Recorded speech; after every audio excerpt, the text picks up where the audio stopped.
Webster's Dictionary gives the simple definition of ice as frozen water. And while there certainly is no disputing that, when it comes to the 5 o'clock hour, ice means so much more. It is not just a vehicle for reducing a liquid's temperature. Its inclusion in a cocktail is essential for making that cocktail what it is. And it is easily the most underrated ingredient in any drink. Now, as long as there has been winter and water, there has been ice. But it wasn't until 1805 that a man from Boston, Massachusetts by the name of Frederick Tudor had the idea of making ice into an industry. Back in the early 1800s, ice was obtained by cutting large chunks by hand from the surface of frozen lakes in the north. And as logic would dictate, where there were no freezing temperatures, there was no ice. And it was Frederick's plan to bring ice to what he imagined were ice-starved people around the globe. Oddly enough, ice was not an immediate success. Having never had it before, most people were skeptical at best and felt that ice was not something they really needed. In fact, most people he showed it to didn't even want to try it. But old Frederick persisted.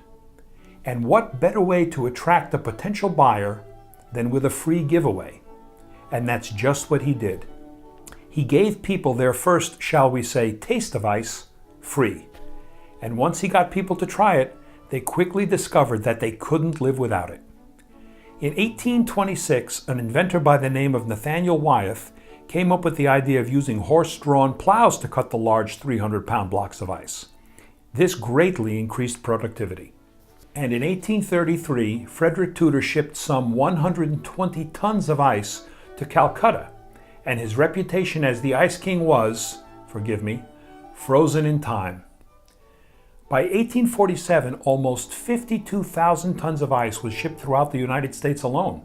But as the ice industry rapidly increased the country's demand for and dependence on ice, it was at the same time ironically creating a path to the very technology that would eventually doom the ice industry: the refrigerator. And in 1918, the newly formed Frigidaire Company began mass producing refrigerators. With people now able to make their own ice at home, it was no longer necessary to ship ice across the country. And although there is still a small functioning ice industry today, it is a mere shadow of what it once was. But what the ice industry lost, the cocktail drinker gained. Now that Americans could make their own ice, there was no stopping them.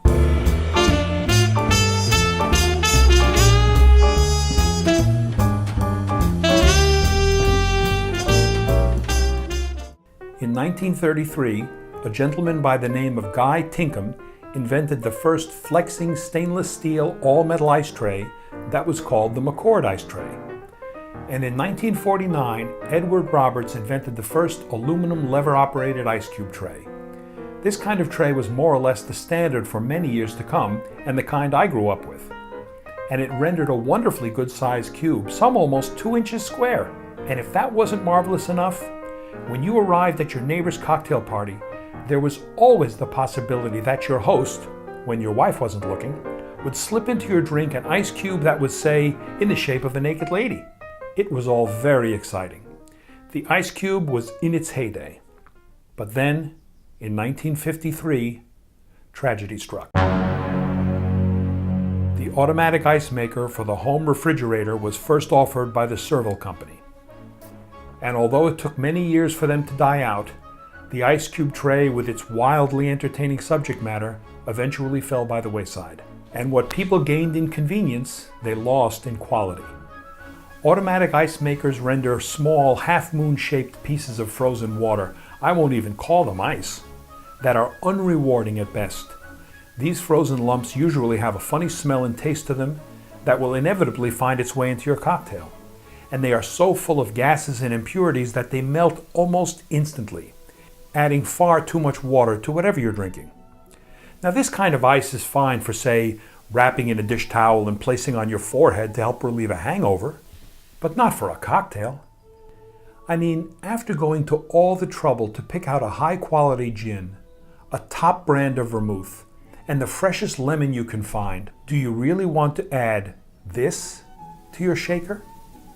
In a future episode, we will be talking about the simplest ways to make the proper kind of ice at home. And remember, the right kind of ice makes your drink twice as nice. So please, join us each week as the 5 o'clock hour explores the history, the rituals, the gadgets and gizmos, the techniques, the recipes, the food, the drink, and all of the other wonderful and interesting things that make up this truly unique institution that we here call the 5 o'clock hour. Or visit us anytime at the5o'clockhour.com. And please remember, enjoy the 5 o'clock hour responsibly. Until we meet again, cheers.